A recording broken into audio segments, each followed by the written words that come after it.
Hi, this is the Sanford Edible Garden Trail and we're on a road trip today. We've come down to Durra, which is in the south side of Brisbane, about 20 minutes out of the city, and we're on a suburban block, about 700 square metres. And I'm going to introduce you here to John. This is John. Hey. G'day guys. From Sustainable Horticulture.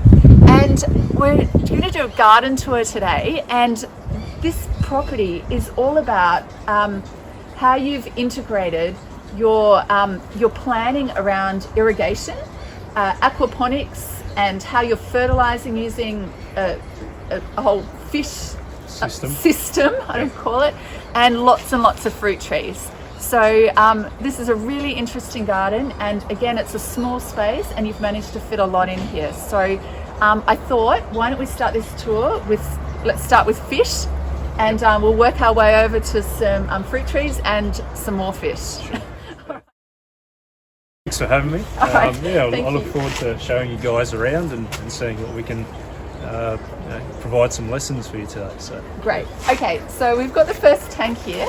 Now we haven't come on our trail, we've not come across anybody doing any fish related things, or any kind of aquaponics, so this is all really new to us and new to me. So what's this tank like? What's this whole system about? This was a little brainchild of mine. I decided to raise a few fish and use some of the waste to feed the plants, and raise plants at the same time and potentially have an edible source of meat, being the fish. They're a native Australian species from the inland parts of Queensland. It's a Barcoo grunter, and they're quite a versatile fish. They actually can be fed a vegetarian or a fish meal diet.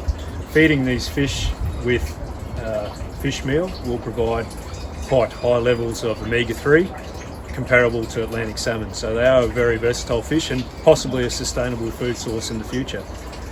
This main holding tank is where the fish are.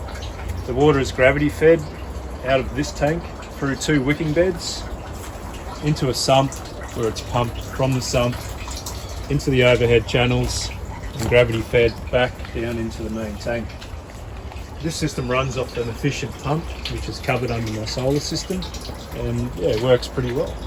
Okay, so we've got Jason filming today. Thanks, Jason. So I'm sure we'll hear your voice later on with some questions.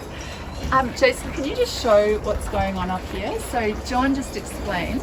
Can you say again, John, how you said it's feeding up here? Yes. And the water's coming out of here, is it? Yeah, so the water goes through the wicking beds. They're 2 filtration beds, so at the same time as the nutrients going out, the water is being filtered through the beds into the pump, and what happens is the water goes up and it's split into 2 directions. I can control my flow of water, so the water is a slow film technique, and it actually goes along the top header rail and then gravity fed back through the main rails and then gravity fed back through here, while any excess pressure is coming out and aerating the main tank. The seedlings that I've got growing here at the moment, they're relatively new.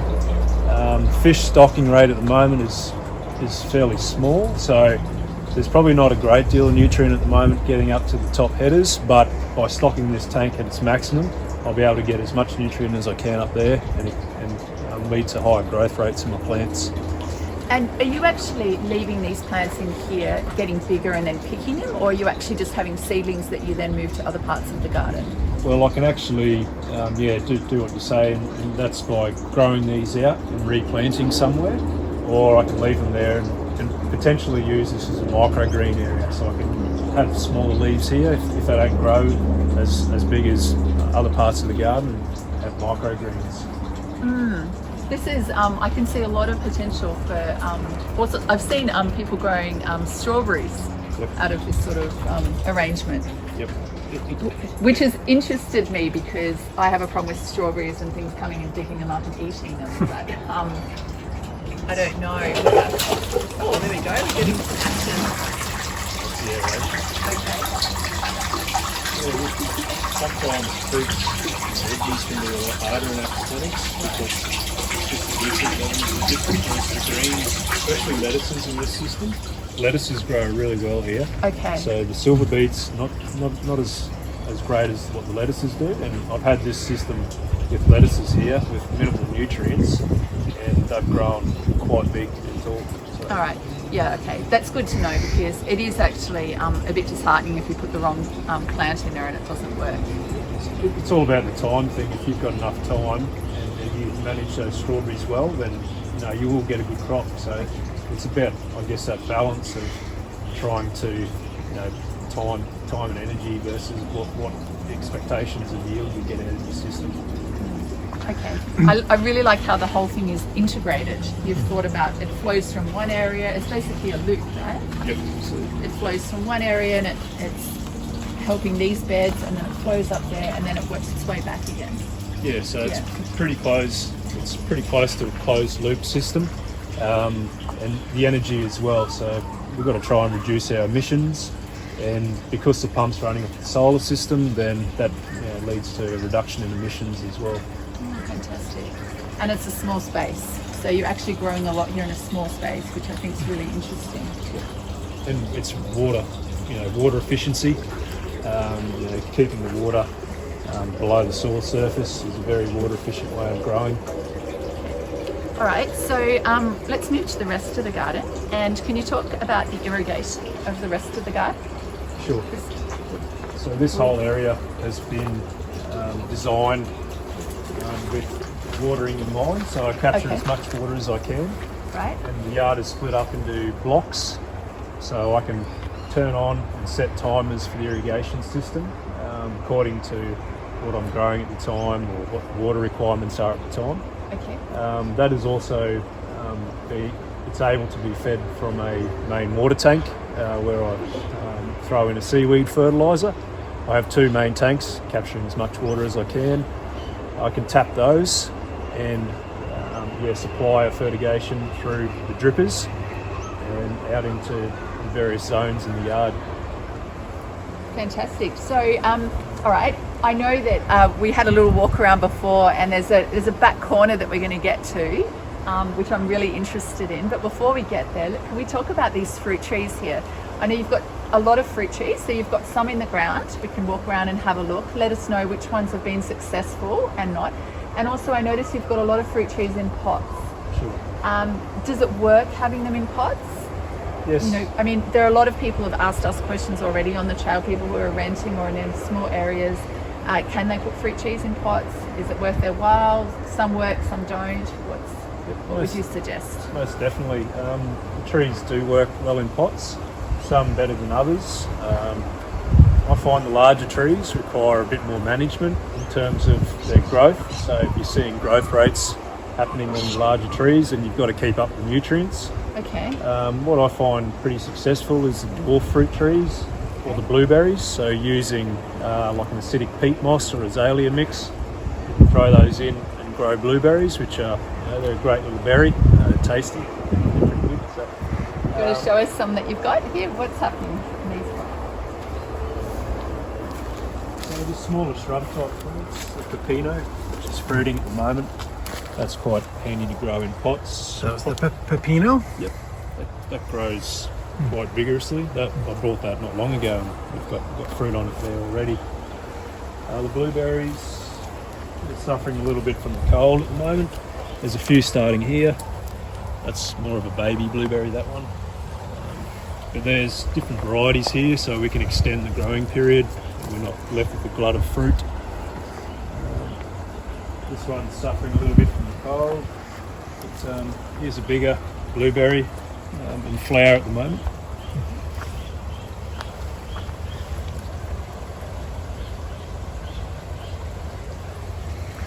Nice. So I'm impressed that the blueberries have worked, because I've put some blueberries in pots, and I know that they like acidic soil, but my blueberries didn't really do much. So you've thought about, you've got a number of varieties here, and they're all working okay? Yeah, they're a low chill variety, so you've got to make sure that the plants are suited for your climate. So yeah, you try and go the source of low chill varieties. I'm a little bit luckier here, it gets a little bit colder, so I get a little bit more chill hours on my trees. But there should be trees that suit your application, and just make sure you're informed and buy the right trees. Okay. Are there any fruit trees that haven't worked so well in pots? They've all worked pretty well. So maybe the Japodia cava is probably this. It's been pretty slow to get going, but I find most trees grow pretty well. The bigger ones, like I said, are a little bit harder. You have to make sure that you're keeping the nutrients up to them and you're watching the growth. And if they get too big, it's more of a succession plan for myself. So expanding from this area, I can go out into a farm, and I've got the trees ready to plant. Yeah, but Right. so the finger limes are another great example of a tree that grows well in a pot. That little fella over there. I've got one in the garden. It's very happy looking finger lime. Definitely, that's probably only a year and a half old, and Oh, wow. that was bought. It was quite small. There's one in that garden over there, and that's probably 3 or 4 years old. Yeah. And you can see the differences in the growth. Yeah, it's very happy in that pot. The bananas, I'd probably suggest not to grow bananas in pots. Okay, let's make our way into this area here. We've got, we'll come this way, Jay.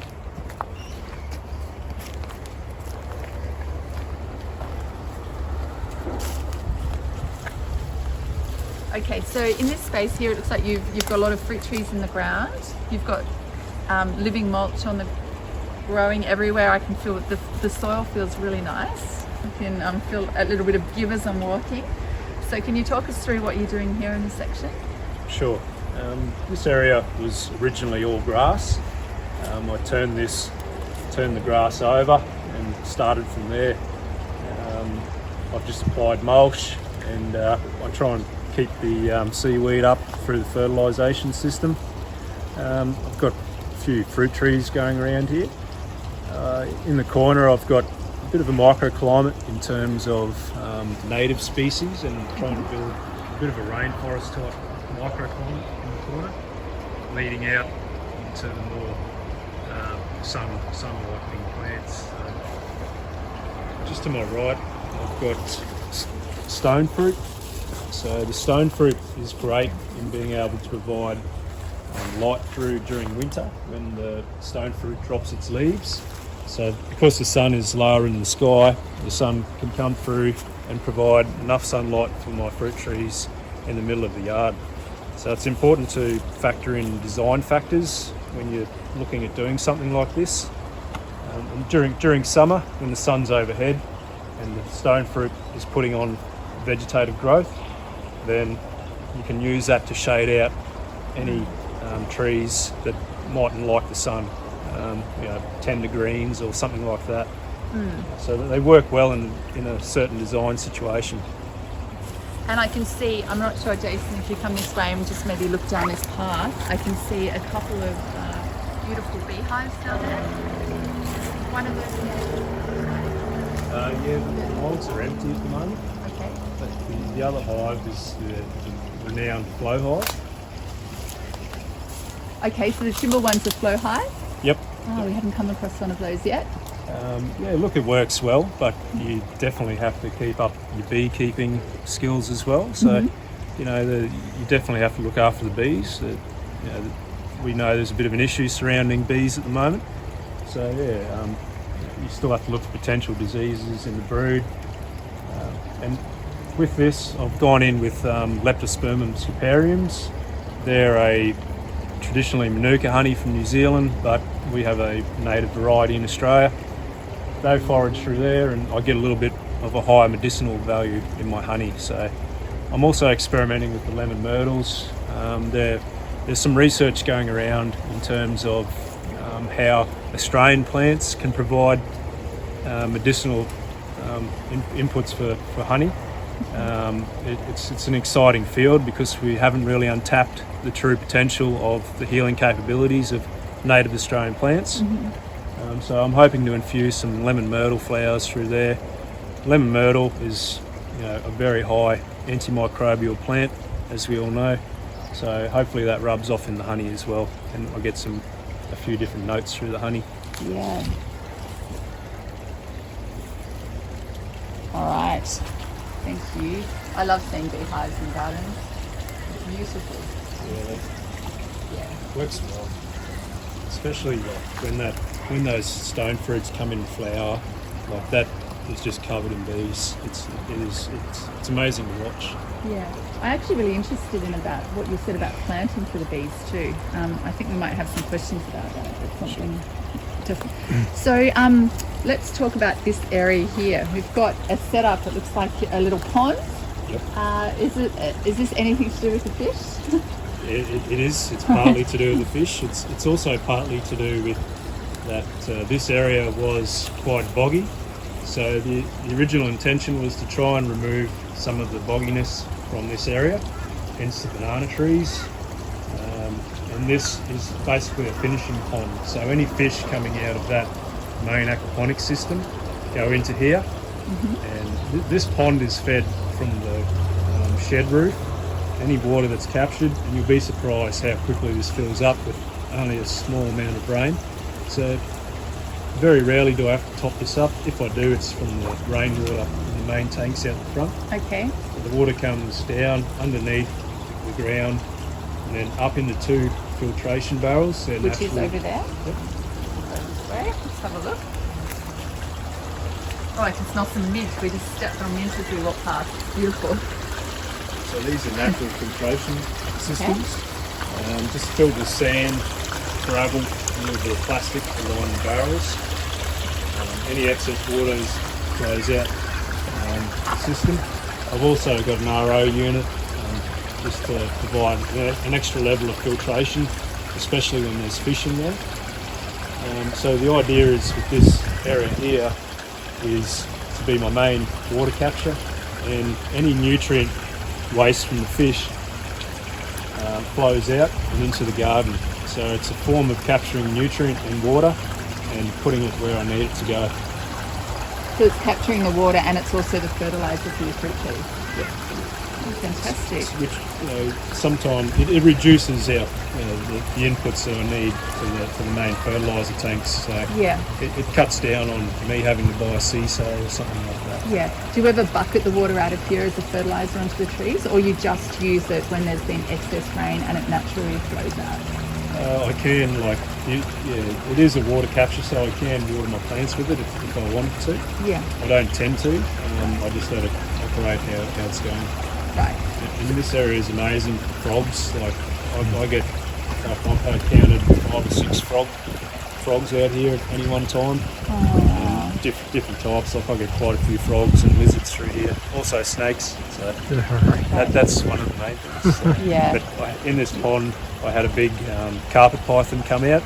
So that was a little bit scary, but he was an impressive snake, and it's all part of the ecosystem that is, I guess, being built here. Okay. And is it just the one type of fish, the same one that you were talking about over there? Yeah, originally I had barramundi. I did have a big barra in here, but I went away on holidays and I come back and poor old Barry was gone. So he was great because I walk through the garden and I pick off grasshoppers and I feed my fish grasshoppers, so I don't have to go to the store and buy any fish meal. I feed them any pests that I can find in the yard. It grubs, goes to the fish. They go to the fish. Nice. This is a very impressive sugar cane here in the just off the edge of the pond. Yeah, beautiful coloured stalk. Yeah, I guess it's another grass type system. So I've got the taller grass behind with the smaller grass for the frog species. So what's standing out for me, John, is really about that you've obviously thought about the design. Now, I know this garden's about 3 or 4 years old, and so I just get this sense about how everything's really well integrated, and you've got this systems where one, this sort of almost closed loop system over there, and then this sort of natural system. So did you give a lot of thought to that before you started? Was there like work on paper, or did you just have it in your head? Like, how did you do it? Sometimes it's trial and error. So there is, like, looking back, if I knew what I knew now, then it'd be a different story. It'd be a lot easier. But there is also trial and error. So it is great to have the networks as well to learn from the people, to know where the mistakes are made. But yeah, I've definitely learned a few lessons. But it's all come together. You know, I sort of backtrack a little bit sometimes to try and go, well, hang on a second, you can integrate this system here to try and help with this system here. So there is a little bit of work going backwards and forwards, but once you have it, like it works pretty well. Yeah. See, I sort of wonder with something like this, if somebody already has an established garden, like how easy or difficult is it to put it in once the garden's already established? Can you do that, or is it really only in the beginning stages? Because you said you've dug under the ground, you've got a whole irrigation thing happening here. Look, to be honest, most of the irrigation is laid over the top and then covered with mulch. So there's little tricks there that you can take away where you can reduce your work. There's also instances where it is hard work, so you got to get in and do the digging. So you know, I dug this pond by hand. It wasn't a hard job. It's a good days out, good exercise. Yeah. So you know, sometimes there is hard work there, but yeah, I guess you just sort of you can put the pond in, like if you've already got a garden there. Yeah. It might mean digging up a few trees and putting them somewhere else, but there's definitely go for it. Okay. And the fish. You've got a drain going back from this pond as well. Is that correct? Yeah. So they're channel drains. Basically, if it rains, a massive rainfall event, which we do get in subtropical Brisbane, the water goes out through the pond, and I can open up some drains and funnel the water out of the property, so it doesn't build up in here and get too boggy, and which can have implications for your trees. So drainage is an important factor as well. Your black sapote here is looking very nice in terms of the fruit you've got coming on. Yeah, that's a little bit of a espalier trial. They do a little bit of this in North Queensland to try and combat against the cyclones. So it works quite well. And this is just to provide some fruit and to open up the area as well, so allow sunlight through, which is an important design thing.